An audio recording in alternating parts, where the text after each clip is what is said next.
Hello, my name is Eric Bast. Today I'll be presenting my capstone project for the Data Analysis and Python class at Savvy Coders. I took this class as the biggest part of a multi-step process of changing careers. I've got a 20-year background in security and operations management. I would like to pivot my career skills and management experience along with my new skills in data analytics to get into a tech career. My main goal is to be leading a data team within 5 years. This capstone project will showcase some of the new skills I've developed over the past 9 months of schooling, targeting the data analytics knowledge I've gained from Savvy Coders over the last 12 weeks. So without further ado, here is my capstone project. My topic for my capstone presentation is the electric vehicle infrastructure growth from 2010 to 2023. While I've been back in school, I've had an opportunity to drive for a rideshare company to try to make ends meet. The number one topic of conversation with my clients is my electric vehicle. Here's what they wanted to know. First of all, how long does a vehicle take to charge? How do I charge that vehicle? And number three, are you scared of running out of power, which a lot of people call range anxiety? My goal for this project is to show the interested parties what the EV charging infrastructure looks like across the United States, how much it's developed, and if it meets or exceeds what is required to eliminate that range anxiety.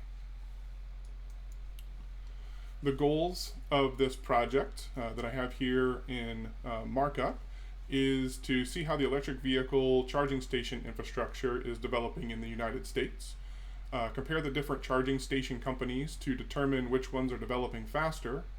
I also wanted to create some visualizations and interactive charts and maps to see growth patterns and locations for charging stations, and hopefully be able to develop a trend line to make predictions on the next 5 years of growth.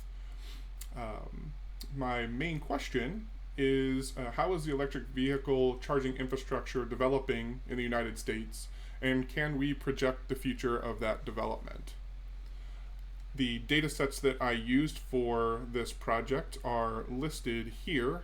Two of them came from government sources at the Department of Energy, and the third came from Kaggle to help verify supercharge locations. Some of the tools that I use for data manipulation are Python, both the pandas and NumPy libraries. I took care of most of it in Jupyter Notebooks software, and my data was all in Excel for cleaning in the CSV format. For coding, I used Python in VS Code, and for visualizations, again, I used Python initially with the Matplotlib library and Tableau to make some advanced visuals. My initial data had 74 columns and 64,284 rows. It contained significant null values, long numbers, improperly formatted cells, and inconsistent data types. Initial cleaning was done in Excel and eliminated or fixed cells that were improperly formatted or contained data type issues. You'll see here my first foray into using Python to manipulate data. This started the cleaning process for me, and fortunately was fairly quick in what I needed to do after I had used Excel. This is my first foray into using the Matplotlib's library to try to start building visualizations. So this is the code that leads to this visualization. So right away I had a few issues that I needed to work on. There was a lot of years that didn't have any data in them, and it looked like 2024 was not yet completed, so the data was only partial. So I decided to make some changes. My second graph I wanted to develop was showing each EV charging network's growth over time from 2010 to 2023 using Python. And you can see the code here. And this is the graph I end up developing. You can see very, very quickly that one network stood out above the others. That would be ChargePoint. And because of its huge spike in growth, it really kind of skewed the visuals of all the other networks. So I decided to modify my graph a little bit and remove that spike so you can see the other networks. This is what the code looked like after I did those manipulations. And then here's that graph again, showing the growth patterns a little bit more plainly without ChargePoint on there, and you can really see the growth patterns for the top 5 networks over the past 20 years.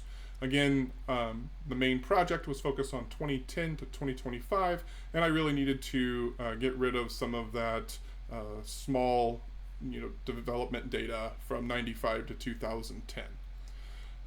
At this point, our class pivoted to using a little bit better tools for developing visualizations, and I moved on to using Tableau, which helped manipulate this information. So with Tableau, I was able to build more complex visualizations and add in trend lines. This bar graph shows the number of EV charging stations built per year from 2010 to 2023. And then I added in that trend line to compare to the EV vehicle sales down the road. Hopefully, my goal was to see those trend lines coming very close, or that the infrastructure was developing just as fast as electric vehicles were selling.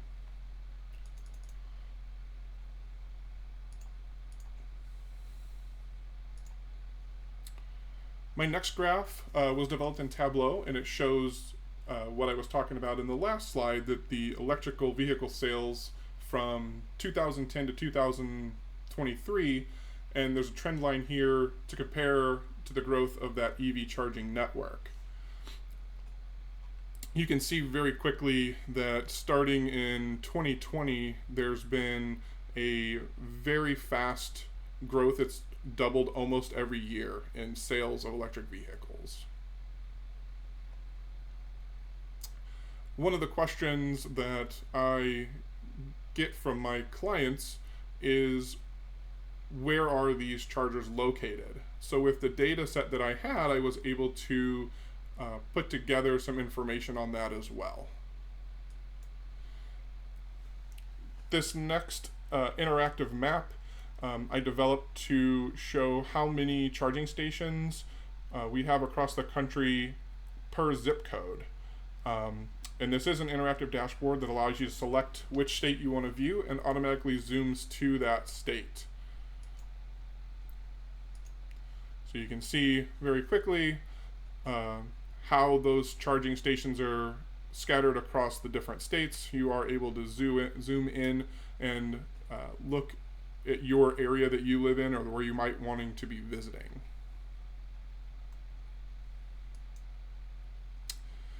I wanted to get a little bit deeper into where those charging stations are, so I made this map as well, and this is a point map to show the exact locations of EV chargers by network across the United States. This is also interactive, so you can go and change what state you're looking at, zoom in on the area that you want to focus on, and then choose what network you want to charge on. So if you own a Tesla and want to use a supercharger, you can just click on that and it'll show you the points on the map of where those superchargers are located.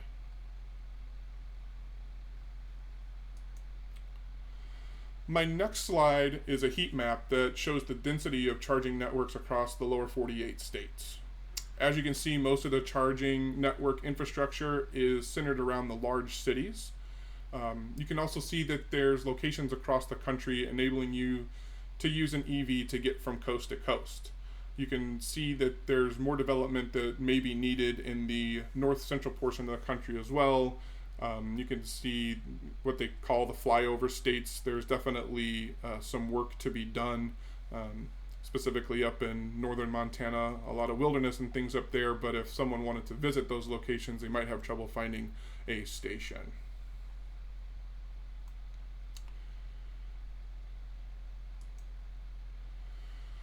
This is a bubble chart that I built showing a comparison between the EV networks in total number of stations that they have online in the United States. You can see right away that ChargePoint is ahead of everyone else. I think that they are being built at a lot of businesses' facilities for them to use for either their customers or their employees. Tesla has two different bubbles here. Their standard network and their destination network, which is along the interstates. Those combined put them into second place. And then you also have the Blink network that is one of the main leaders in development of that infrastructure as well.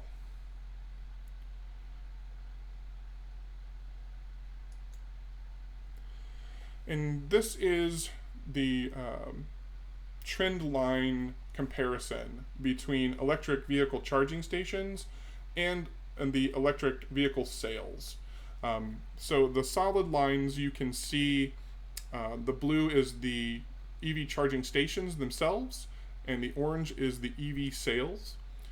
The dashed lines are the trend lines. So you can see that the trend is that the EV infrastructure was being built a little faster than the EV car sales.